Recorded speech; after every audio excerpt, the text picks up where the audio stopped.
Hey, what up? Welcome back to Sneaker Convos.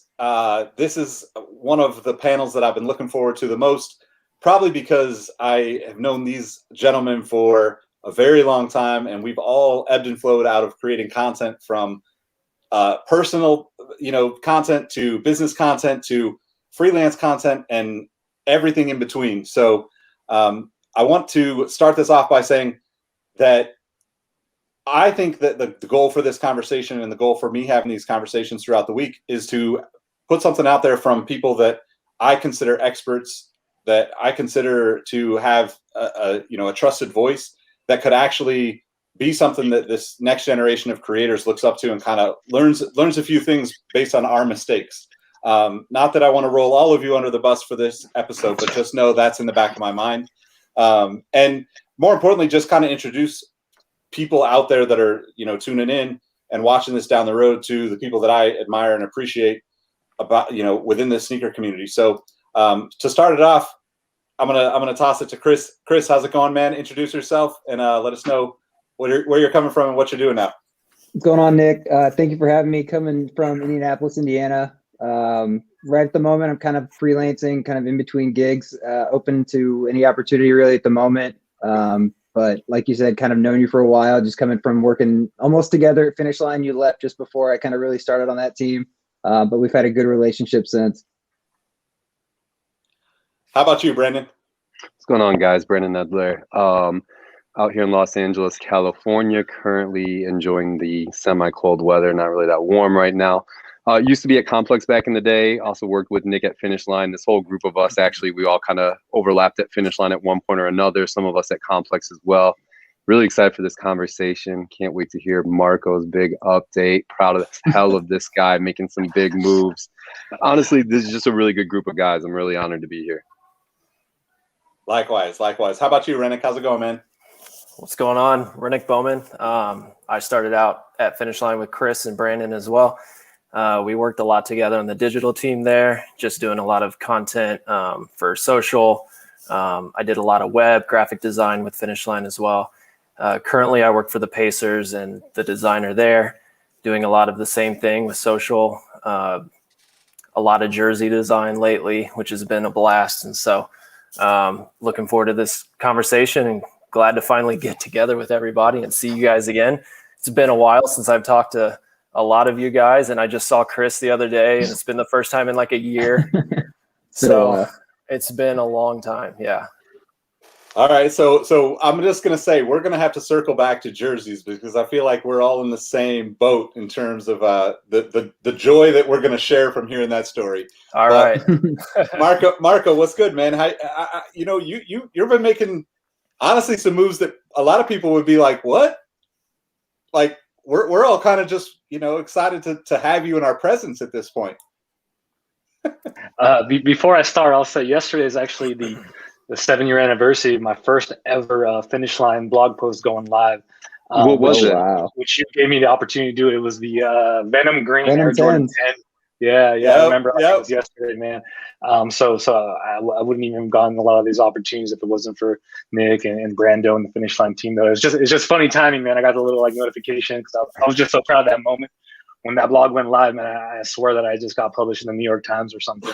It was a paragraph on some retro 10s that nobody wanted, but man, it's special. Yeah, Marco Henry Negrete. I'm coming from Los Angeles, California. Just recently joined the team over at Soul Savvy. To lead content and communications. Before that, I spent the last 4 years at Nike World headquarters where I was working with Jordan Brand, first on our global PR team, and then most recently leading our editorial.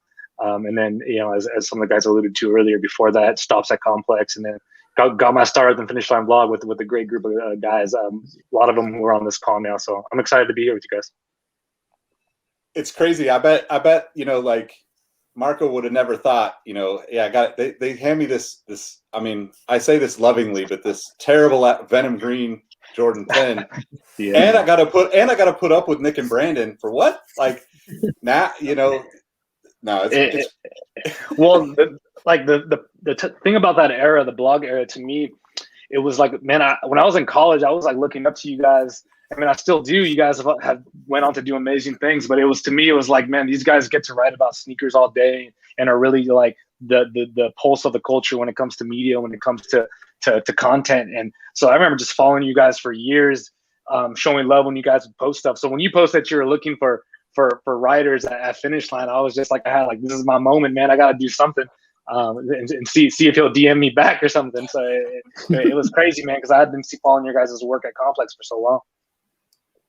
It's crazy too, because I think like that's, not to just jump right into like, the meat and potatoes of this conversation, but like just doing it, right? Reaching out and like, I don't think any of us, I think all of us like love creating content. We wouldn't be doing this shit if we didn't love doing this.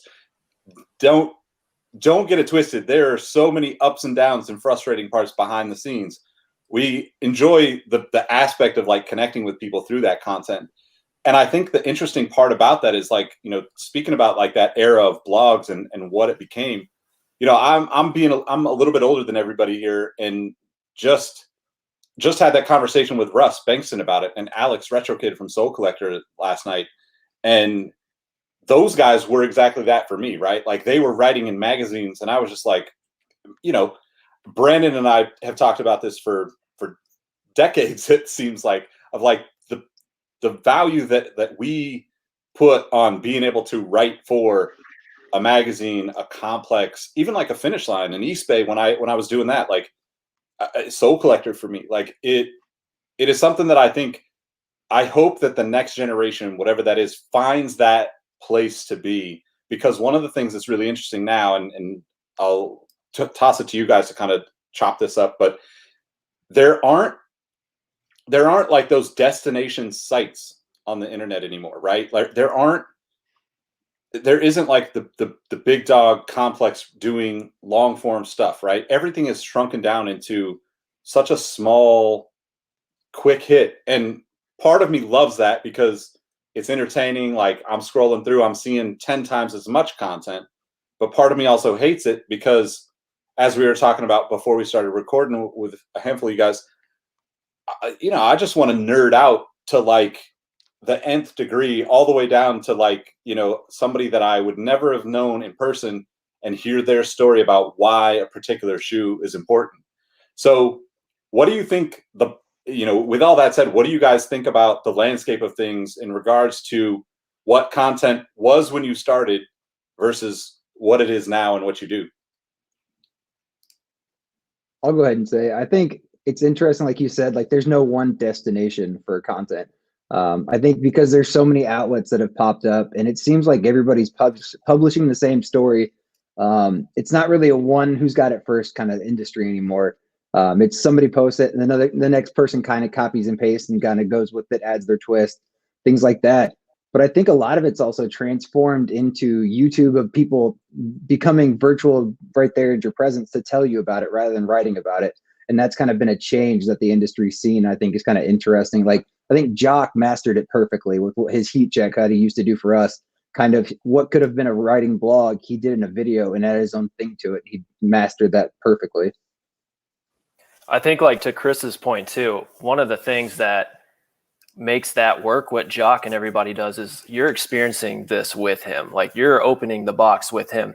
And yeah, marketing can look amazing. The goal to marketing, and that's what I always preached when I was there, is like, make this product look better than it really is. Like, let's highlight these details of the stitching, like the leather, the depth, and just different layers that they're using on this material in these shoes. But that can only go so far. It's like, you got to see it from your own perspective or from Jock's perspective in all these unboxing videos. And it's just something different about opening that box and then removing the paper and having that feeling that I think, goes a long way.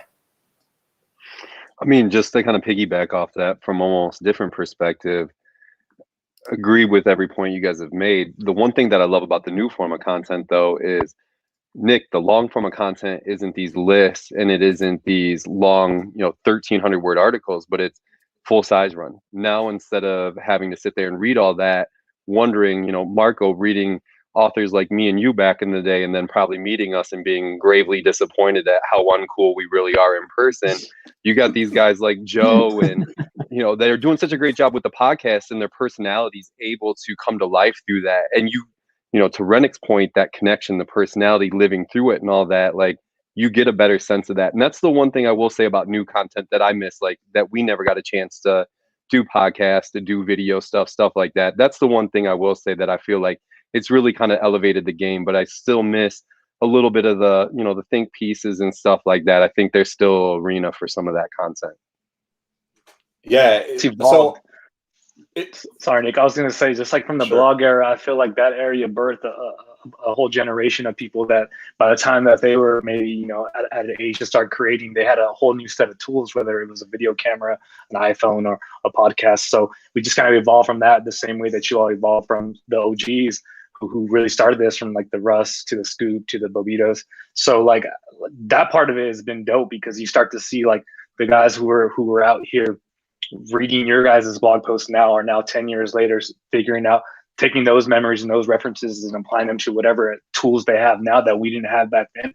And the other thing is like, you used to need permission back then to be a storyteller, right? Like I tell you, just having that byline on Finish Line kind of changed my life. Now you don't need that byline. If you're popping enough and you got good ideas and you keep pushing them out, someone's gonna see it. So I like how you can just be someone who's into shoes, creating dope stuff, and like eventually see that following build. I've seen it with a bunch of people that we know probably who came up and they're like, that's just a dope shot. Like keep doing that. And then they get seated, and then they get a contract, and then they start working somewhere. So I like the fact that like there's no more cover to get in. Right before it was like you had to be a writer. Now it can be anything. And then, but the thing I'll say is what's changed from content is back then it was really about, here's why this shoe matters, here's why this story matters. And that's what really made me excited about shoes and reading. Now I think you have two sides of it. You still have the people that value that, but you also have the people that says like, look how expensive this shoe is, look how hype it is, look at the resale value, I got it first, look at me. And like that has become at least half, if not more than half, of what content is these days. And that's the part that where I've seen things kind of go in a different direction. But that's new generation either. I can't really speak on that if that's not the generation I'm a part of. Yeah, Marco, I think like the biggest hurdle that these companies are seeing is the attention span of everybody these days. It's like they go out and blow however much on resale for a shoe, and then they're over it in a week. And that's why I think content's getting so short, is because they can't spend the time to scroll, and they don't want to read up on it. If like it's hype, they're all about it. They don't care about the backstory. It's on to the next one.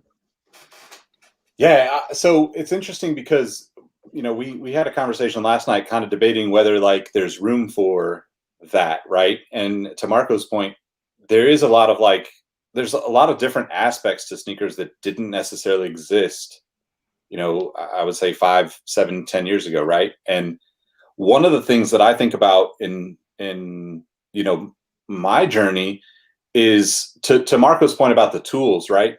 I think we're actually in a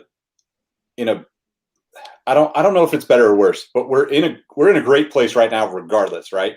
But one thing that happened, that was right around the time that Brandon and I were at Complex prior to connecting with you guys at Finish Line even, was the debate for Complex on whether to do their own video platform or jump into YouTube. And to Marco's point about like the opportunity is like literally in the hands of the creators right now. And there's no question as to can you make this happen for yourself on whatever platform you choose, where we had to progress through that as content creators, as whether you're big business like Complex or you're individual, to Chris's point about Jacques, right? Jacques is like the hardest working person I know still to this day. Like, I probably have said this a dozen times or more in like conversations with him and podcasts and in my world. But like, I used to think he was crazy for doing the amount of video work he would do for the return on his investment. But I didn't see the end game picture for him. And, like God knows where that is, because he's still going strong and still growing all this stuff. But I think that's something that, as creators and as people that both create for ourselves, like have made opportunities for ourselves in terms of like freelancing and contracting, but also creating for kind of the biggest businesses in this world. It's an interesting time because like, are the people that are creating, and let's say the youngster that hops on TikTok and goes from 0 to 10 million in a matter of a couple months, like, how does that person learn the dirty, troubling things that you guys all had to deal with for the last 5 years, 10 years of your lives? I don't think a lot of them are. I think a lot of it is they don't do the history, they're kind of the research, but it's kind of like what Marco was doing, talking about. The hype of the industry gets attention right now. That's a whole other side where a lot of people are kind of just looking for that aspect. What's the most popular thing in this industry, and how can I become incorporated with it? And I think that's a big part where it's their trial and error isn't what it used to be, like what we were doing, trying to figure out what works, what doesn't. Now it's just they make a video and run with it, and they just keep doing that same thing if they have the popular stuff.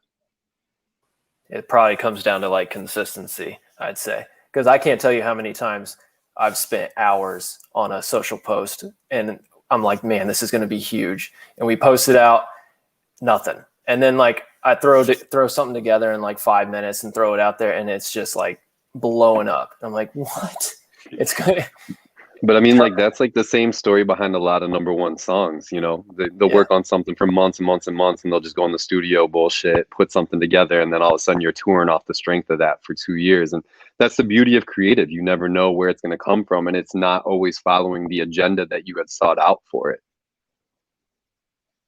Us as an audience, right? Like we things are this way because we rewarded them, and like I'm guilty of it too. When I was running social at Complex Sneakers, we knew what would get us the most likes are going to be the hype photos, the leaks, the early access, the big flexes, people with all of the boxes lined up, like the reseller photos. And again, like we were reporting on what was happening in the culture at the time, so I can't like make it sound like we were doing a poor job at that, but that became the norm for how you get attention. So in order for it to change, I think like our behavior has to change as readers and as people who intake content. And it's going to be hard because I feel like the next generation, like teenagers now, that's all they know is the hype. So I think it's up to people like Sneaker History, people like Soul Savvy and brands to start reinvesting in and kind of like what the heart and soul of this whole thing was.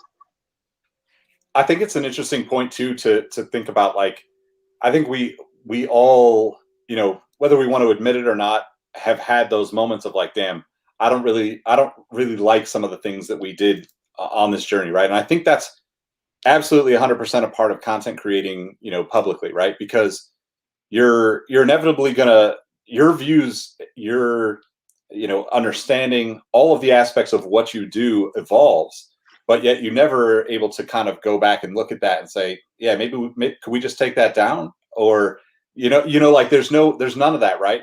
And I also think that like on the consumption side, I actually just mentioned this in a conversation earlier today about mental health. Like I mean, you guys probably know, like I get rid of my phone, like I disconnect, and it's no offense to anybody, but you just might not hear from me for days, weeks, sometimes months at a time, even though I'm still doing all these things. And thank God for scheduled posts, not to give away one of my secrets, but like, I just need to not have the temptation in my hand, because even though like I'm an old man, I still get like looped into the TikTok shit. And it's like, next thing you know, 3 hours later, you're like, oh shit, it's Friday now. Like, what happened to my night, And I think that also plays into it, because not only are we doing it and creating because we're after that drive, like Renick said, you put in so much work. We're programmed to see the results, and we want those numbers, and we want that engagement. We want the feedback that we get, right? But then at the same time, like I find myself kind of just like stuck in this endless loop of controlled by the algorithm in a lot of ways, right? Like where, I don't even feel like I have control of what I actually see on a Discover page, or, maybe with Twitter, I think it's a little bit different for me, but like I'm super selective there. But on Instagram, because I'm so kind of like, I'll just follow everybody back because I try not to spend a lot of time on there. becomes even more chaotic when I actually sit there and look at it. And I would say Facebook is the further off. I did that 5 years ago where it was like, nah, I'm good. Like, let me just not have to be a part of this world. And yet I'm still on there. I still post on there with stuff that we do, because obviously there's a lot of people on there. So all that said, how do you guys think about different platforms in the way that you create? And how do you determine the value when clearly, like, it's not always about the numbers, and numbers on different platforms mean a whole lot of different things to everybody? Yeah, I mean, I guess I'll jump in there. For me, it's always just trying to find the value of the platform. Like, what are the content pillars that do really well in certain places? Like, I don't look, I mean, obviously, Nick, you know that we worked at Finish Line together. And one of the biggest things that we used to always preach is like, don't stress the analytics. Like, obviously, the insights are there for a reason for you to get better, but that shouldn't be the only agenda. You got to look at the bigger picture and the bigger plan. And you just got to follow kind of what those content pillars are, and then figuring out based on those pillars what makes the most sense on what platform, what are we leaning into, and then just kind of going all in. Marco hit on it perfect. Like Instagram, it's there for the flex, it's there for this, it's there for that. And you guys use that recipe and you guys build a lot of success off of it, even if your editorial stance was so much different than what you did on social media. You're playing the game for what it is, and you're weaponizing it in the best way possible for you guys to get the growth that you want out of it. So I think, just as long as you look at that, you kind of look at what are the things that benefit the most from those platforms. That's always the way to approach it. And just, knowing that you're not going to change that. It's there. It is what it is. And you just got to kind of lean into whatever the best solution is for you to get the growth that you're looking for. Yeah, I think so. When I was at Finish Line, it was kind of, it was pretty general. You had your audience no matter what. But here with the Pacers, it is such a stark difference from Instagram to Twitter to Facebook. Facebook's your older demographic, and they talk a lot of crap about what's going on with the team and what we should have done. I looked at Instagram when I came in as more of a creative platform, and I wanted to sort of take a step back. And when you go to the Pacers Instagram page, you look at the whole page as a whole, not just, one post at a time and everything looks different. I wanted it to be somewhat cohesive. And then with Twitter, we approach that as a little more easy for people to have conversations, and then throw some memes into Twitter as well, become sort of like a meme account for, during the right situation. So it's like Finish Line versus NBA. It's completely different, and it all comes down to the fans. And I think creatively, how much space you have to work with. And I just heard that Twitter was thinking about doing a 4:5 ratio for their images rather than a horizontal. And I'm so excited about that, because that cuts down so much extra rearranging. So we'll see. To consider is how big sneakers specifically, how big it's gotten, right? Like 10 years ago, we were talking to a couple of crowds. We were talking to the OG crowd. We were talking to maybe the basketball adjacent, style adjacent, and the new generation. Now, man, there's like 1,000 different subcultures within sneaker culture. So it's like, how do you find there's no one size fits all. So how do you have that diverse amount of content or a content strategy to reach everybody? You're not going to reach, you're always going to reach the sneaker obsessed people, but again, this is everybody now. And just because you're not an OG doesn't mean that you don't deserve to enjoy content or have content that speaks to you. So for us, like at Soul Savvy, we have members who just got into sneakers last week, and people who were there during Nike Talk and have been part of this community their whole lives. And it's like, well, how do we have enough content and enough storytelling where both of those people are going to get something out of it, and ultimately just continue to be more passionate about this? Yeah, I think kind of piggybacking off what Brandon and Renick said, when we were at Finish Line, we would talk about how each channel has its own audience and what those people are looking for in the different avenues. And we wanted to try and make content that would be specific for each channel, which, I mean, you guys know that's so hard to do when you're at a company that has 1,000 different moving pieces, and higher ups don't understand kind of the different channels and the people that follow them. But I think when you can kind of do that and tailor your content to the people that are following this kind of channel and what they're looking for, that's where you're going to get major success too. Absolutely agree. I think one of the things, like, Brandon and I talk a lot about, obviously, sneakers and hoops and hip hop and like so many different things, right? But one thing that for me has always been in the back of my mind in thinking about the way that we create content, and this goes well beyond before I met any of you guys. It's just kind of the way I approach life, I guess. And I try to translate this thought process into everything that I do. But I look at, like everything I do in like a Tupac album, right? Like you're gonna have something for the club. You need people to get hyped up. You need those ones that get people riled up and wanting to do stuff that probably they shouldn't do because that's a part of life. But you also need the Dear Mama track. You also need the, the kind of like just different aspects for every different platform, right? And I kind of look at content now as like, you have to be a part of all these things, or you have to be the complete opposite, and you have to be 1,000% focused on one thing and doing it to the best of anybody's ever seen in order to kind of grow that into other opportunities. So how does that work for you guys in terms of, the various positions you've had over the years with, like, I guess with like, say, creating personally, and creating professionally or for a corporate or for when you're representing a business, and what things do you have to think about? What things do you have to consider that somebody that's never sat in an office and had to create content has to consider?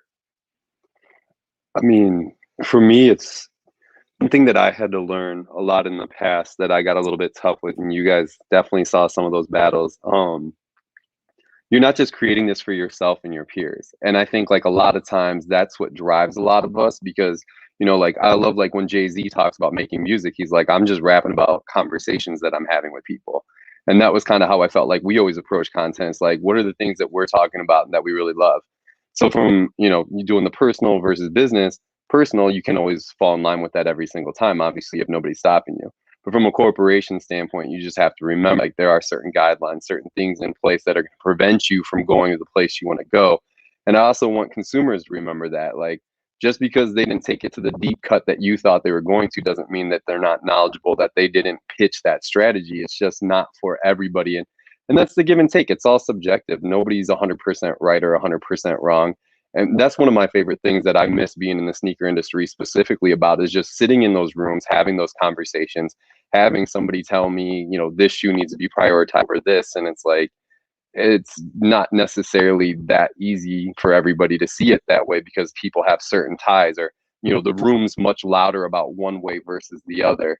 And, on the personal side, when you're creating, you just do whatever you want. And I think that's why a lot of people, especially now, like you look at so many of our peers that were working for companies 5, 7, 10 years ago, a lot of them are doing the independent thing because they've garnered enough attention and respect to where they should be able to just follow their own North Star instead of falling in line with whatever some VP, another VP, and another VP said because you need to push this many units. I think to your point, Brandon, and I mentioned it at Finish Line, my biggest concern when creating for social is you don't want to hype up a product that everyone knows is not that good. Like you don't want to come off salesy like a car salesman. When they're scrolling through, they want to see some authentic stuff. So I think there's a fine line there that you have to like walk because yes, you have to please these brands.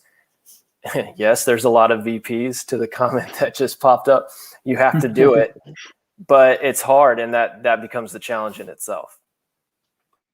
I think what Brandon and I used to have fun with when we were at Finish Line is when you can get around all the hoops that you have to jump through and you get to the point where you can create something. I think a lot of our conversations that we had and we would talk through is what can we create for this that we aren't seeing being done by everybody else? Because everybody's now got a star photographer that can shoot everything like everybody else and put an outfit together and things like that. But how can you tell a story for this product and bring it to life in a different manner?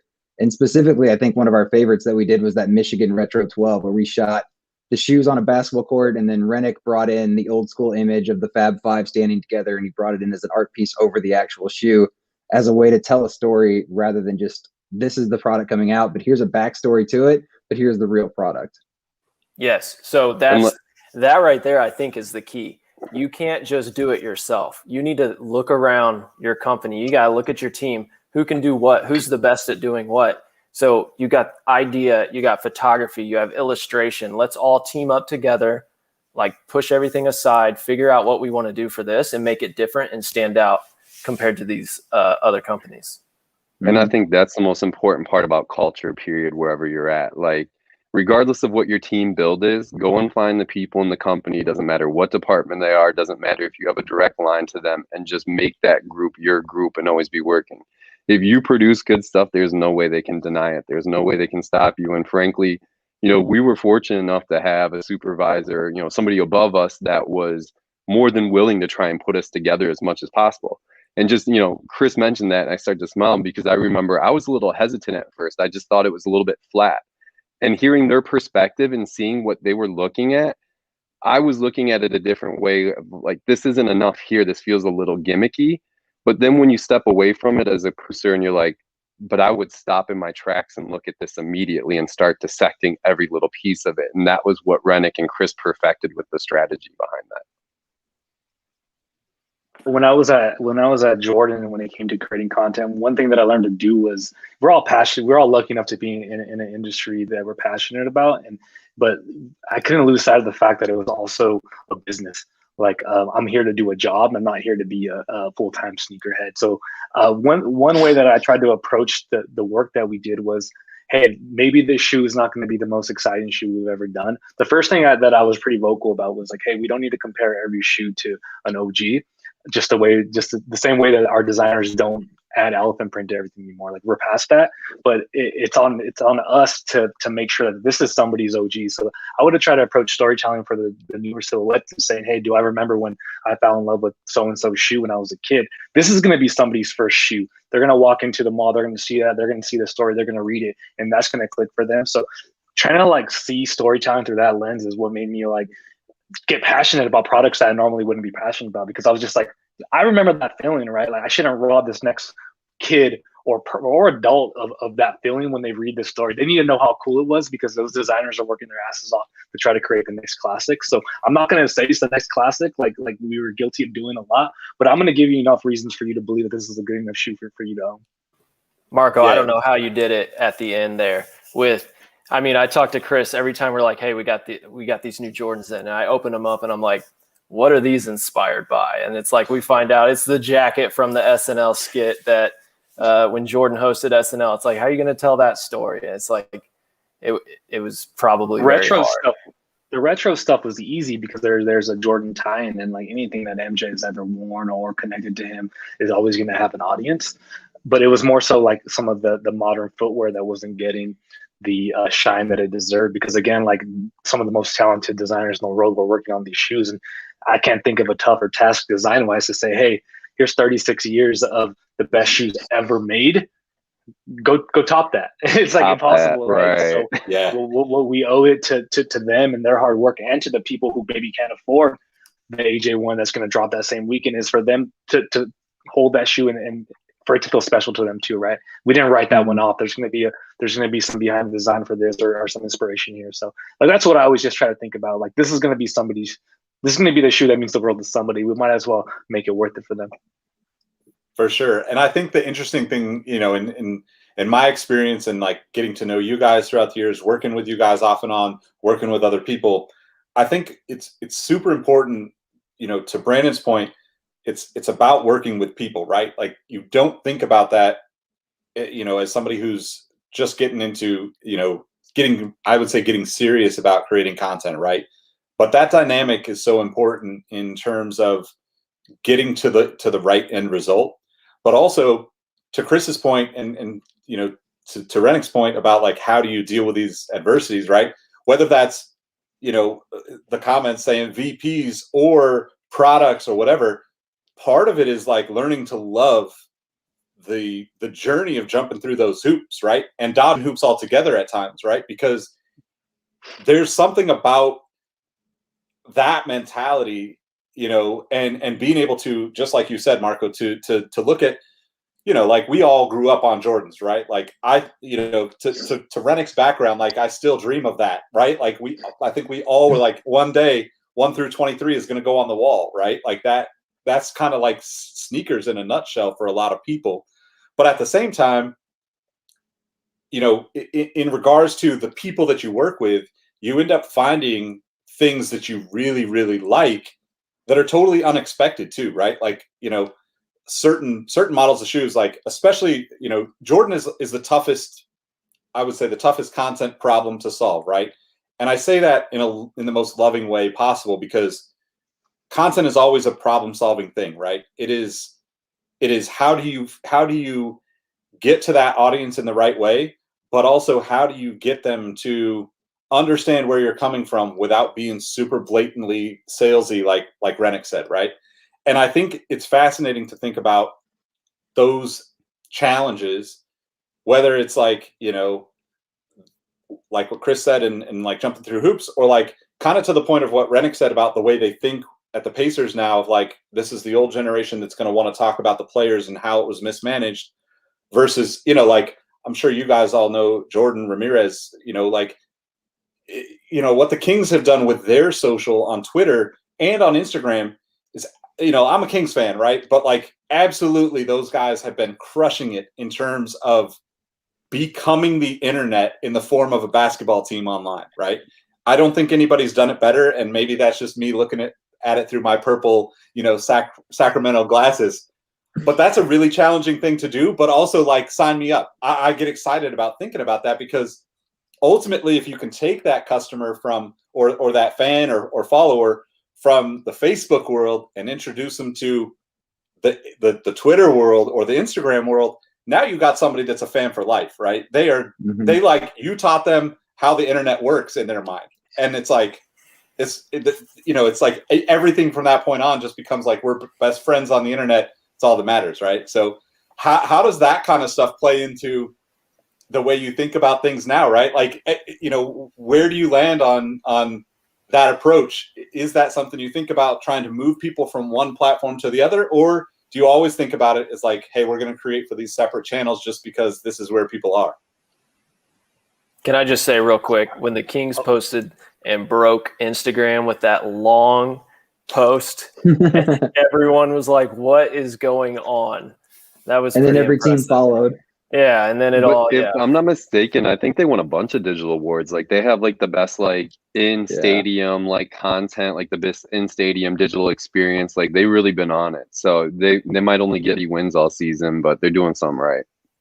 I think that just goes to show you, though, like, their higher ups trust what they're doing, and they can kind of see you can acquire fans without having to sell them tickets. You can make them a fan of your organization. Because I love their content, and I'm not a Kings fan. Like, I haven't watched the game since they had Bloody Divac, and I'm sorry, Nick, but like, I love their content though. Like, they do great work, and that's what pulls you in as somebody who appreciates that kind of thing. You really you got to like kind of give it up, and then that shows you as other organizations who are like, no, we don't need to put that much focus there. It's like, that's not going to do enough, or that's not going to put fans in the seats. But like, the game is changing to where fans in the seats translate in different ways than just a ticket. Yeah, there's a lot that goes into metrics and comparing it to these other 29 teams in the NBA. So it's like, when you compare yourself to the other 29, what are these teams doing that you aren't? And then it really comes down to a lot of, you know, how much access do you have to the players? Do the owners allow that? Does the front office like that or not? So earning trust with the front office first, because the players would love it. They've all expressed, you know, like they want to get more involved and all that stuff when, you know, the time's right. But you got to earn the trust of the front office first, and then figure out what you want to do from there. So the challenge in itself after that is, how do you engage with these players and fans when you don't have necessarily 24/7 full access to the players and to their locker room all the time? For that, I'll say, Nick, you know I'm a Laker fan, but shout out to Jordan, though. Him and I went to school together. He's a San Jose State legend, and I give him a lot of respect because he's a diehard Warriors fan, and for him to be able to switch gears like that, it's like me going to run social for the Clippers, man. I couldn't do it. I would call it how it is, man. This team sucks. But yeah, I think to Renick's point, I feel like you have to fight for those ideas and get buy-in, right? And then if the content is good, the players will start saying, "Hey, I want to be a part of that." For us, it was about getting more access to athletes, to designers, to collaborators. And I think once we got found our groove and showed that we're really putting some effort into this stuff, like that's when I think the role switched, and it was them coming to us, "Hey, I saw that. How do I be a part of that post next time?" So yeah, I feel like it's hard in the beginning, but it's the good work is going to speak for itself eventually, and then you just need that buy-in from a couple of partners. True. I think authenticity is the biggest thing when you're trying to get bigger names to work for your brand or be a face of the organization off the court. When you want them to be a part of ads or something on social, I think when you can show them that authenticity and you're not just using them for their likeness, it's going to go a very long way. Yeah, it's like you got a heavy Jordan guy. Like he's worn Jordans his whole life, but then all of a sudden he's wearing Antas on the court. And your first question is, how much is he getting to wear those? Yeah. Checks, man. A lot, probably. Yep. Or like, it's like D Wade jumping from Jordan Brand, and going and getting equity. I mean, look, like I think that's one of the most beautiful things that's going on right now, right? If you're a young up and coming athlete, or you don't even have to be an athlete, right? If you're just young and you want to get it right now, you can go get it. You can find it. You can come into the league with your own logo, right? Like you can connect with people online and build this personal brand before you even get paid to do what you're going to do. And you almost have the brands, to a certain extent, you have the brands listening right now in ways that they never did. But it's also interesting because, like, I think too, like I'm going to circle this back to the jersey conversation. But first, I have to acknowledge, Marco being a Lakers fan, me being a Kings fan, content brings the world together. The beginning of this whole Sneaker Convos series, I was sitting on here with a Boston Red Sox hat on Johnny's head, my Giants hat on, and Mike was wearing an Astros. In normal situations, we're either throwing beers at each other, fighting, meeting in the park. Like there's a lot of historical beef between those teams. So, although I felt the subtle jab from Marco, I'm just going to say I still love these kind of conversations because I think this is the only thing that I think could take something that people are super passionate about and have this like like that's dope, right? Like, social and content in general can erase all the problems that generally we see on the internet as like negativity, right? But like if you do it right, you get people that absolutely, connect with you, and like you don't even have to meet that person in person, right? But you can connect, and I think that's an interesting thing because now, in our careers collectively, we're working with all sorts of people that we probably never imagined we'd be getting to work with, athletes and celebrities and, all the like. But Renick. Can I say real quick, like before I started at Finish Line, I was reading Brandon's blogs and I was reading your blogs, Nick, just from other stuff too. And I was a huge Iverson fan, like have always been. He's still my favorite basketball player of all time. And I remember the first time I was like, this is a good idea. And I kept pushing ideas to my manager at Finish Line. I'm like, we got to do this. We got to do this. And he's like, well, the guy I think you need to talk to is Brandon Edler. So maybe we can schedule a meeting. And I'm like, all right. And he's like, all right, we got one scheduled for tomorrow. So I show up, and Brandon will remember this. I walk in some Answer 3s, OGs.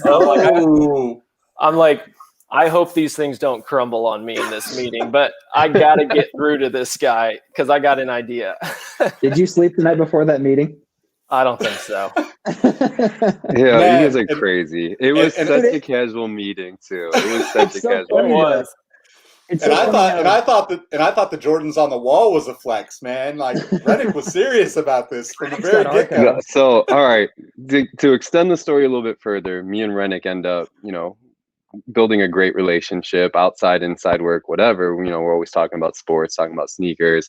I'd go down to his computer, change his wallpaper to like pictures of Dwayne Wade with no shirt on, just random stuff like that. I'll never forget when we got the Iverson interview for Reebok. You would have thought me and Renick were having a baby because he was texting me every 2 minutes asking for updates. Like, what's Alan wearing today? How does he smell? Yeah, What's he eating? He Like, just seriously, ordered every 30 Bojangles and a case seconds. of Corona. He's a simple man. I'm like, that's it? All he wanted was some Bojangles and some That's all he Corona? You're wanted. like, He yeah, just that's all he wanted wanted. some Bojangles and a 24-pack of Corona, and we just Yeah. chopped it up. The thing is, because we were a little bit finicky about putting people on camera because we already had like Jock and some people established. A lot of people don't realize it was Nick DePaula who did that interview, and he did an incredible job. Like, that was a series because, you know, call a spade, Reebok basketball wasn't actually getting that much love back then. Iverson's name wasn't really ringing out that much post his career. But Nick killed that. Like, for those who don't know him, he writes for like ESPN, does a lot of stuff on his own. But just his preparation, his professionalism, like everything, that taught me a lesson just in that day watching him, you know, in action doing that. That was one of my favorite content moments for sure. Yeah, man. His wealth of knowledge about Iverson's insane too. It was crazy.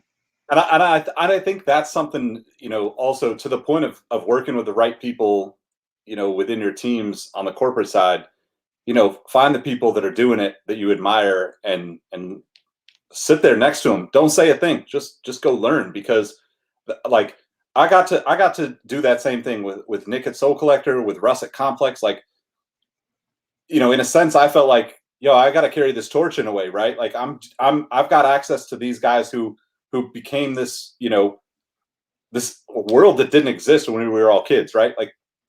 Like it's all new still. And I think that's an interesting piece to the puzzle that we don't actually get to talk about enough, because there's so many opportunities for us to just sit down and you know, and observe, where on social as a consumer, you're only observing the end point, right? You're only observing the final result, and the process to get there is so much longer, is so much more work. And so I guess how would you guys, or how do you see that working? How do you see the generation that's looking at social right now? How do they, you know, other than just like shoot the DM, how do they connect with people like you that have gotten paid and had careers doing this, or approach other people that they want to learn from? I think kind of like you said, like shoot the DM, but kind of do it professionally in a sense. Like Brandon and I's relationship started with a Twitter response. He was asking about some backpack, and I told him come in the store and check it out, and we built a relationship there. I think when you want to connect with somebody, like I've built so many relationships just off a Twitter response or a DM, just asking a simple question, because there's so many people out there that want to learn. And I think a lot of people, what I've seen is a lot of people who are in the positions that we're in don't take the time to kind of educate those people, don't have the time to just kind of, a simple reply goes a long way with people who are asking these kind of questions that are really eager to get into this industry. And I think that just goes a long way. Don't be afraid to talk when you see things, especially like this, when you're doing kind of these series, tune in, you'll learn so much and kind of build off of that, because you can reach out to these people, say, I saw your interview on this, it was great. And you just kind of snowball from there. I think that's the biggest thing. Don't come into it asking, how can you get me a job? Things like that, because that's just going to turn people off automatically. But a genuine response is going to go a long way. Yep. And just like to kind of extend off that, you know, that was the one thing watching like NCB back in the day on Twitter, used to be the editor-in-chief of Complex Magazine. You know, he had done this interview with Marcus Troy where it was like 20 things that he had kind of learned from the business. And some of them were very serious. Some of them are kind of funny. You should Google it, check it out if you haven't read it before. But one of it was just basically like, be willing to go do some work without expecting anything in return. Like, show somebody your value. And so many people, to Chris's point, is like, how can you get me a job? How can you get me this shoe? How can you do that? Like, I'm busy. I got a million things going on. It's not that I don't care. It's not that I want to help somebody out. But obviously those people that are eager and ready to do something and willing to show their value and their eagerness to learn, that's an easy mentor right there. They really doesn't have to, as long as you have the rapport and you guys kind of have like a like-minded, kindred spirit relationship going on. I mean, that's easy to just pick up and keep moving. And, you know, frankly, like the whole group of us right here, I think we've all had that with one of each other in one way or not. And it's all manifested in some much tighter relationships. And, you know, not to be overly long-winded, but now it's, we're a little bit deeper in our careers and we're helping each other get jobs. We're giving each other advice that's helping us elevate to the next level. And that's the beauty of it, is you're just kind of building this little infrastructure that you can always lean on. I always look at it as when I was, looking for jobs and wondering myself. I mean, I got excited when I applied for Finish Line and like the senior designer looked at my profile on LinkedIn. Like that made me excited. And I thought, like, if I ever reached out to like somebody who I wanted to talk to and they replied back to me, that would make me very happy. So, I kind of look at it like that. If they ask the right questions, I'm definitely going to respond.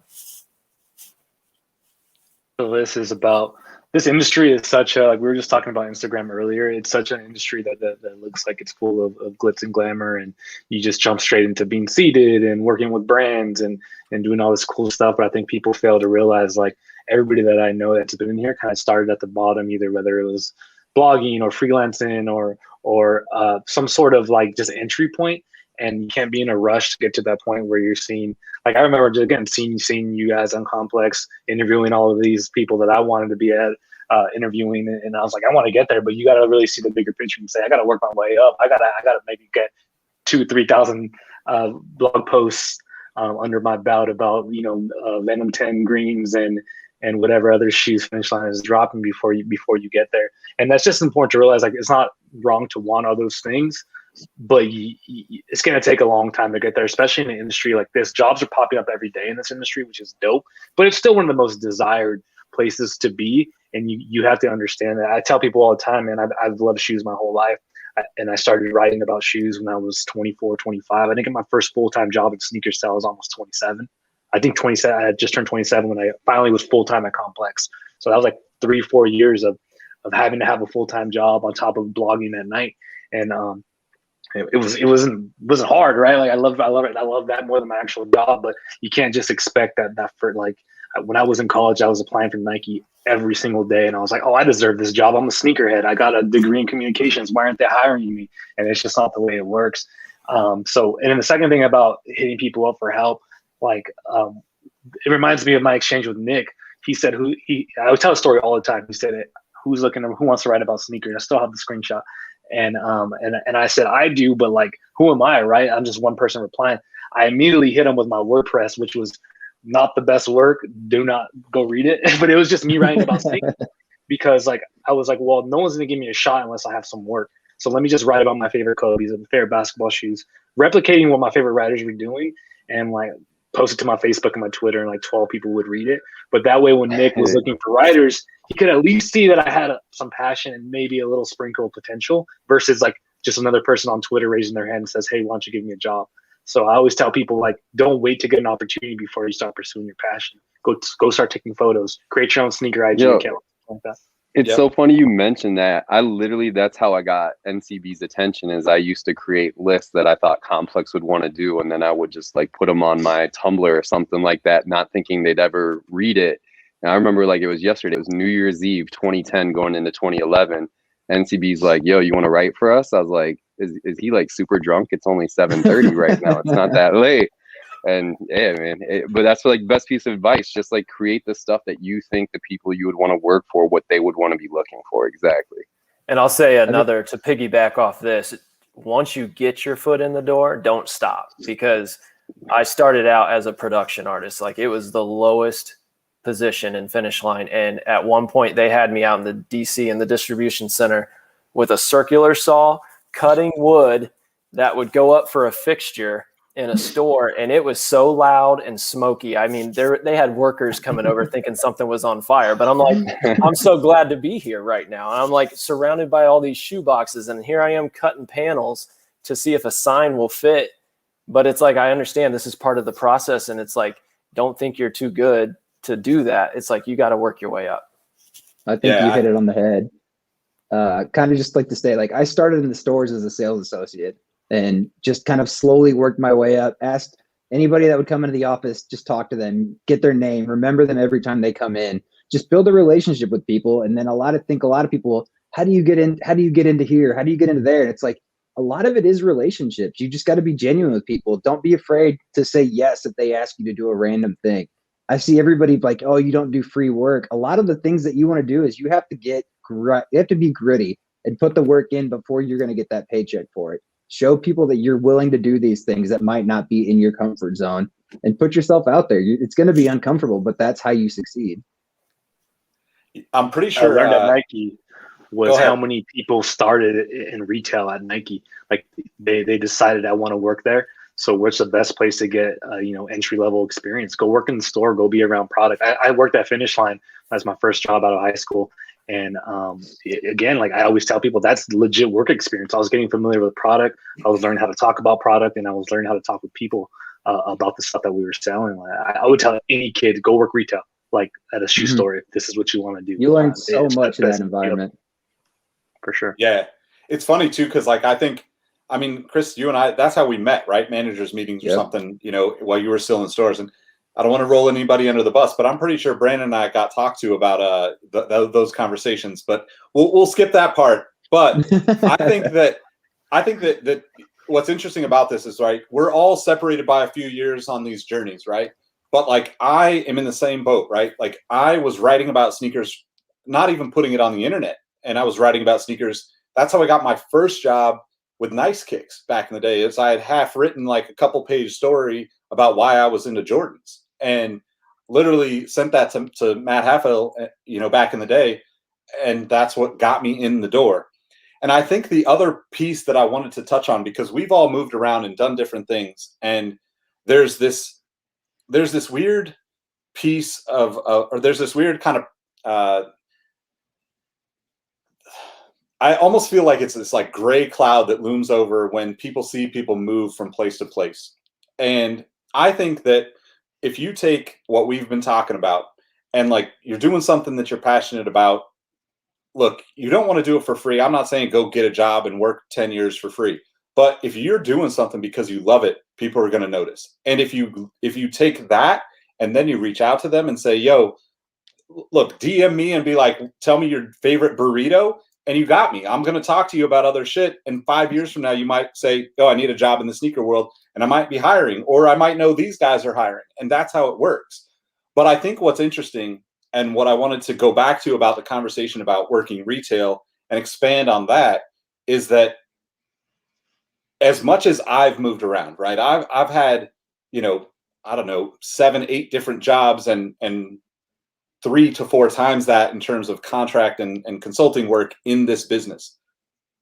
There's not one thing that I've done throughout those years that I regret, that I would not do again, that I would not take that learning experience, because every little bit of that throughout the years, including working with all of you guys in different aspects of your career, only makes me a better person, a more valuable person for the next person I work with, right? And sometimes I think, when you see it on LinkedIn and you see it on various platforms where it's like, wait, like this person only worked here for 18 months. This person only worked here for a year. Like, don't let those kind of conversations get you down, because I don't think that actually matters at this point if you're passionate. And I wanted to throw that to you guys and see what you feel about it, because obviously we all have moved at different pace to and from places, right? So do you think that people need to be concerned with that? What is it, how do you feel either way on that, I guess? I think through the interview process, you can tell if somebody's passionate or not. Like, I mean, it's so genuine. And when somebody, and I say this now with the Pacers, I grew up a diehard Pacers fan from as early as I can remember. Shoes and Pacers, that was it. Basketball and shoes. And it makes your job a lot easier when you find something you're passionate about. It doesn't feel like work. It's that cliche saying, I've never worked a day in my life. When you enjoy what you do, it's like, it just makes things go a lot smoother. It gives you that motivation to come up with new ideas, and you look at it from a brand perspective and a fan perspective.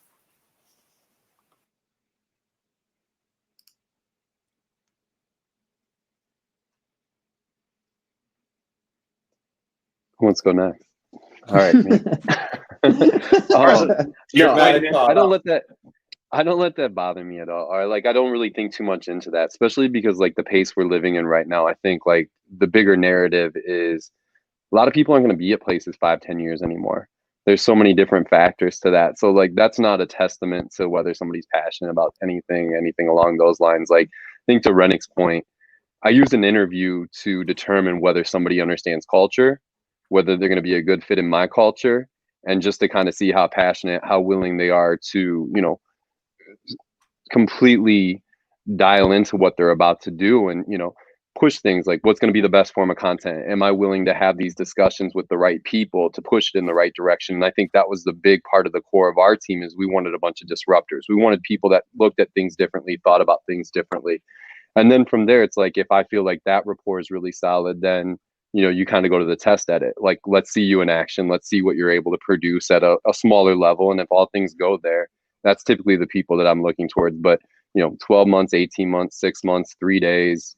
I mean, unless if you got fired from a job for a week or two, then we might have a few questions. You know, you stealing boxes on your day off like Craig or something.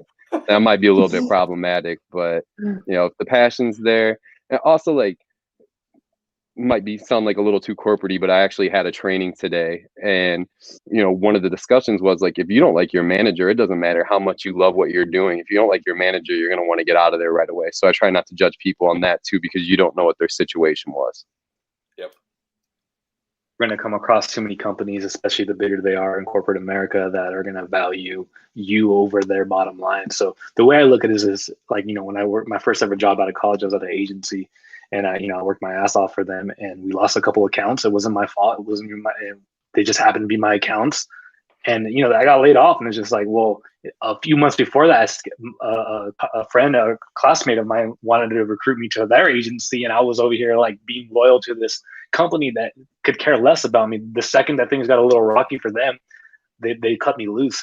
So from that point on, I'm glad I learned that lesson then, because so you got to do what's best for yourself, especially if you're pursuing a goal that like an ultimate goal. Like for me, I wanted to work in this industry. So if I had been at a place for, you know, 4 or 5 months and then I finally got that full-time offer from Complex, man, I didn't even think twice, because in 5-10 years, like that job's not even going to be on my resume anymore. Right. Like it was just, you know, I worked hard there and I did an honest job, but I would never let somebody, I would never advise somebody to choose a company over what's best for them in their future. Like whether it's a month or a year, man, do what's best for you. Yeah, I think you got to determine your own happiness with that, because you can't let your job become your identity. You've got to have your own kind of scope of what reality is outside of the office. And I know that I kind of struggled with that when I was at Finish Line, because I lived and breathed everything that we were doing, and I would take it home with me. And it just gets tough. You have to know that anything comes up, that company doesn't care if you live and breathe it. They could just let you go, whether they think you're great or somebody else is better fit for the position. So you just got to realize like what you're doing is better for you than anything else. Yeah. To Renick's point, you know, I think or I guess to everyone's point, right? Like finding those people that you work with, you know, circling back, right? Like that becomes like the most important piece of it, because ultimately you're, you know, that's how it works. Like, you know, as much as I love some of the companies that I've worked for,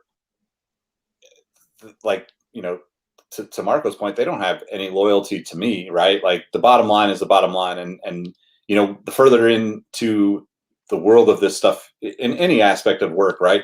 The further in you get, the more you understand that, the more you can actually make better decisions based on that almost. And I think that with content specifically, you know, and I'll ask you guys this, and then I'm going to actually get to that Pacers jersey conversation.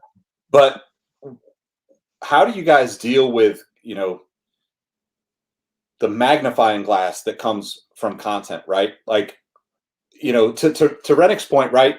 You could have a job where you're literally building this display for the wall in the warehouse, and the CEO of the company is never going to walk in, you know, in most cases, the CEO of the company is never going to walk in and ask you if that's the right choice. But with social, with content, you're getting so much attention, and you're doing, the job is to get people's attention, right? So how do you deal with that aspect of creating content? You know, like everybody's going to see it. You're going to have to deal with people questioning it and navigating those parts of this whole world. I think the biggest thing when we were doing it is you see everything out there, but what aren't you seeing? What are you seeing people not do? What is some ideas that you have that you haven't seen anybody do to truly disrupt the kind of content that's being put out there? Bring out something fresh, because everything fresh is going to get noticed. It's going to get talked about. You're going to see people try and do the same things with tweaks here and there. But I think when you can kind of bring in that new perspective and keep those fresh ideas coming, it becomes more of a challenge to you and you grow a little bit better that way. The VPs and higher ups might not know it, but it'll build your brand from a new perspective with customers as these people are doing different things that you don't see elsewhere. I'm going to keep staying tuned to this. Yeah, and I think a key creatively is don't look at other brands that are doing the same thing as you and see what they're doing. It's like you can, at Finish Line, it's like we can look and see what Champs and Foot Locker are doing or what these like boutiques are doing, but look elsewhere. Like watch a movie, see something, see a commercial, see some animations from like a TV show. And it's like, how can that be applied in the industry that you're currently holding that you can then bring something else to life? For me, as far as content and how you deal with the eyeballs that are gonna get the criticism, is, man, like, it's probably not the best advice, but I took it personal, man. Like when I'm putting my name on something or my team's name on something, like, man, I just try not to write anything off and say, hey, again, like to our point earlier, this story's gonna mean something to someone, so it might as well be the best story you could possibly do. I got into little bit of back and forth to people because I was late on the story, or I had to go back and do edits, or the header wasn't right. And I think to a lot of people, they look at content, they're not content creative people, and they say, hey, well, it's done. Like we can't keep going back and forth. And you got to fight for the quality on those things, because the reality is like we're going to always be the smallest team or one of the smallest teams on any marketing team, right? The creative and the content. So for me, it was about just saying like, I got to care about this stuff more than anybody else on this team, because I'm more invested in it and I know what it's going to mean to the consumer, because like all of us, we were once that consumer in these industries. So I took everything that we did super personally. Like it's like, not to make a sports analogy, but like you got to leave it all on the floor, right? Because again, there's power in what we're doing, whether it's a basketball team, you're creating a new fan that day that's going to love the Pacers for the rest of their life, or it's a loyal customer at a store or at a brand. Like we owe it to them to take it personal. Mm-hmm. I think the way that I kind of looked at it, not to be like too over thoughtful, was just I personally felt, I use Finish Line as an example because it's the easiest one for us all to kind of touch on. For me, I genuinely felt like if we did content right and if we did this all right, we would build this community around us. And I felt like we did a pretty decent job of that, as well as maybe some of our competitors know. But we also had a lot of challenges and barriers that prevented us to do it, whether it was us not being a basketball partner, budgets, marketing, all those kind of things. But the one thing that I really took a lot of pride in was I felt like if we really did everything we could and challenged status quo, we pushed things in the right direction, really pushed for authenticity and all the right things, that we could have an effect on the culture of the company in general. And I'm not saying we transformed Finish Line overnight or even within 5, 7, 10 years, but it did get contagious. There was a certain point where people in the organization who weren't excited about certain conversations couldn't wait to hear X, Y, and Z. And I think that's one of the biggest reasons to do it too, because to Marco's point, like, you do kind of got to take it personal. Like, this is your livelihood. Like, this is what you as a man, like Jesus was a carpenter, Marco's a content creator. And like, that's what your kind of like your byline as a human being is for the rest of, your career. It's like, you got to take some kind of pride in that and just continuing to be able to push that and get people to buy in and get people from the outside to look in and get contagious to that energy. Like, yeah, that's always been like the biggest point of pride for me. And I just love seeing those kind of things move into situation. And if you're fortunate enough to be at a place that allows you and empowers you to do those things, like, to me, that's the biggest blessing in a career. Yeah, Brandon, how many times did we have meetings with legal at Finish Line because we were pushing? Yeah, I had to start writing my own legal briefs so I could lie about what we were doing. Yeah. I mean, and I think that's to all your guys' point, right? Like, if you're not doing that, you're not pushing hard enough in a sense, right? You need to be having the tough conversations, and that's kind of to the gist of content, right? Is you're always pushing the envelope of like what is acceptable, because you're either on one side as like just a person that consumes that content you're creating, and you see your peers that don't have the restrictions and the regulations and the people behind them saying do this or don't do this. And then on the other side, you're doing it because you know that it's eventually going to convince the people to let you do more of that stuff, right? That you really feel passionate about. So speaking of convincing people to let you do stuff, Renick, how do I convince the Kings to let me design the jerseys for next season? So, let's see. Long story short, Marco's lucky that he's a Lakers fan, and he's got a big Nike team on their designs. If you're unfortunate and you live in the crossroads of America and all they think we do is corn, then they got to reach out to some of these like diehard fans and these people who know the state and grew up here. So it was kind of like, I was like, I just got pushed out of the nest, and Nike was spinning their wheels. I don't want to say too much, but we were kind of going back and forth, and we were thinking, we have to think 3 to 4 years out and beyond. So with the production and with the design and all this stuff.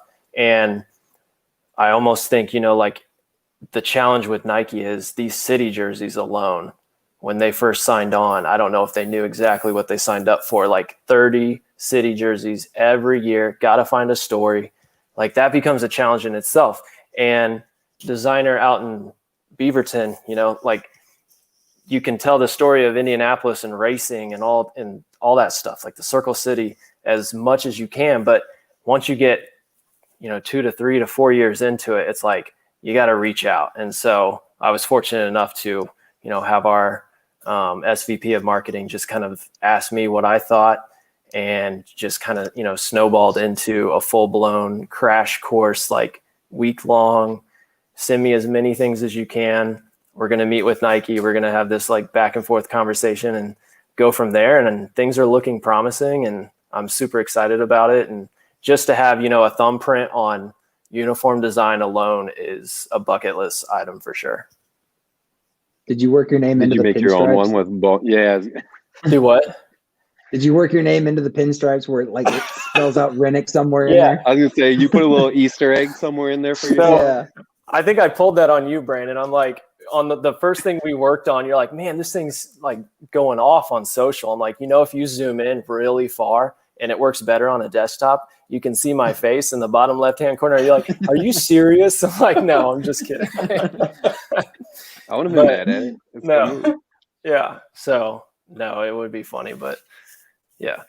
Yeah, it's super dope though, and I think I wanted to kind of wrap back to that and kind of finish off the conversation in saying that like it's crazy all the shit that we end up doing now just from going after the other aspects of just creating, right? Like it doesn't even matter if you know the end result, right?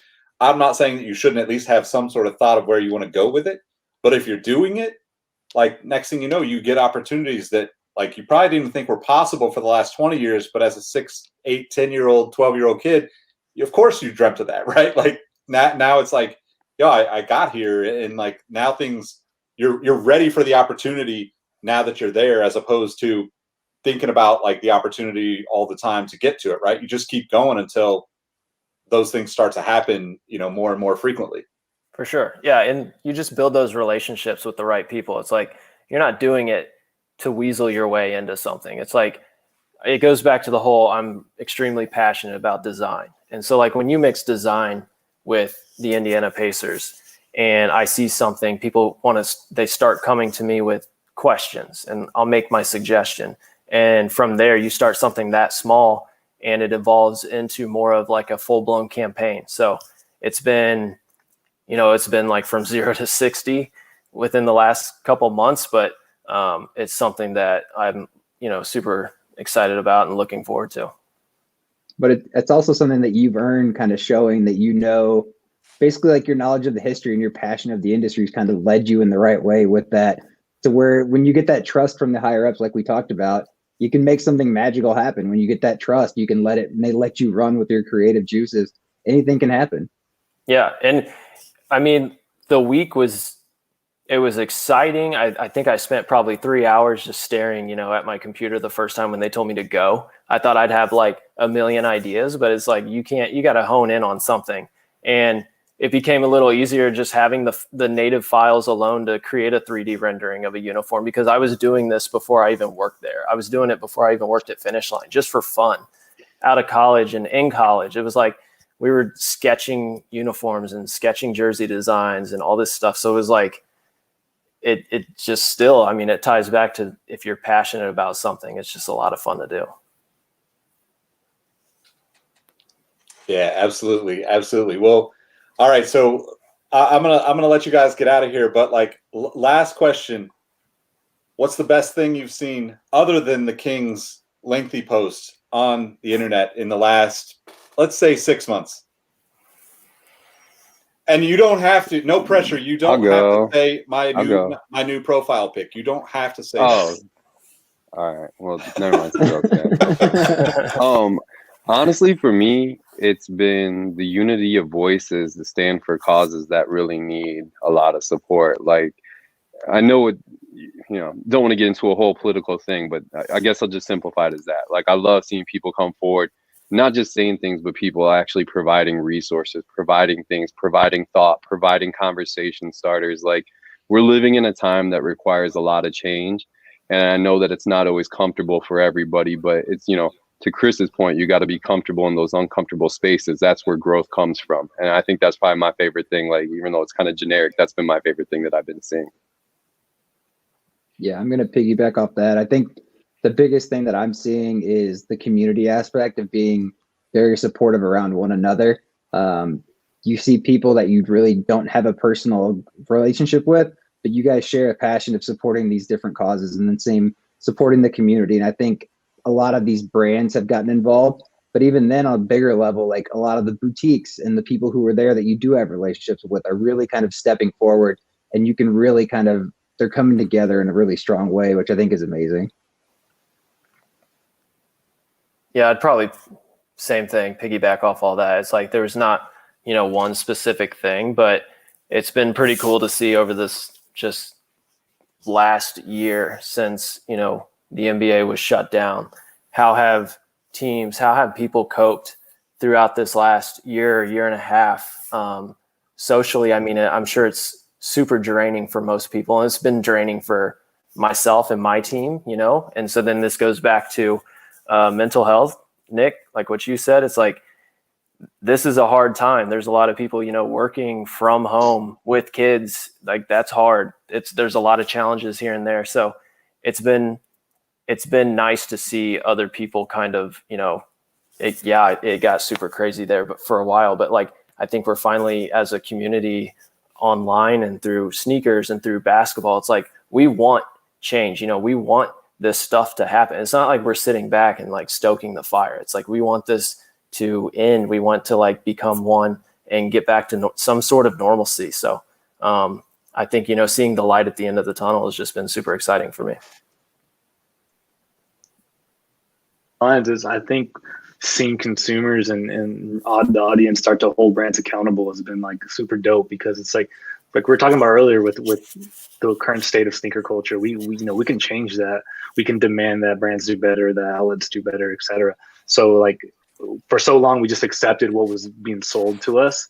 And now people are saying like, you know what, we don't have to accept that. And you need us to, right? It's not just a one-way transaction anymore. I think that's dope. And I think we keep our foot on that gas, so we can make some real dents in all industries, and in particular the sneaker one for us.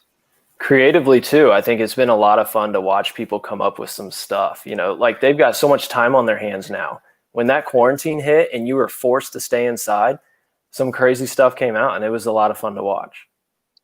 But even like additionally beyond that, these people building their own brands, and like people realizing like, I can create a really fire hoodie just like some of my favorite brands, and to be able to rally around these people and help them live out a dream that they probably wouldn't have tried to pursue prior to all this. Yeah, most definitely, guys. Well, I appreciate you guys taking the time. I want to make sure that everybody that doesn't know you guys can actually connect with you. So why don't you start us off, Chris, and let us know how people can find you on social. It's at @just_Elliott with 2 T's. It's like that on every handle. Would love to connect with anybody out there that would like to talk, trying to figure out relationships or anything like that. Like, I'd love to just kind of build a repertoire with anybody who's out there. Mine, you got it right here, Mr. Brando3. If for some reason I can't be reached or my account's deactivated, you can slide in my boo Rihanna's DMs and she'll let me know what's good. I can't follow that, but yeah, I got the handles down low. At Renick Bowman, same on Twitter and Instagram. But yeah, reach out if you have any questions, if I can help you with anything, or you just want to talk basketball, you want to talk shoes or anything else. For me, I'm at Marco Henry, the same way it's spelled here, no space, on pretty much every network. And then again, if this conversation has been great, if community is what you're looking for, I think at Soulside is a good place for you all to check out too. I definitely encourage you to do that. Right on, guys. Well, on that. I appreciate you guys hopping on and chatting with me for a while. I'm sure, we would all appreciate doing this again. So hopefully we can actually spin it into a charity thing next time around and make it an even bigger difference than just providing some knowledge for people. So in person, thank you everybody for next watching. time. Yeah. Hopefully. Yep. Appreciate all of you watching and tuning in. Definitely make sure you follow these guys. Lots to learn from these guys, and honestly, some of the best people that I've met in my career that could potentially, connect you with whatever you're looking to do. So thank you all for watching, and we'll catch you next time. Peace. Appreciate it. See you guys. Thank Thank you, you. Nick. Later, guys.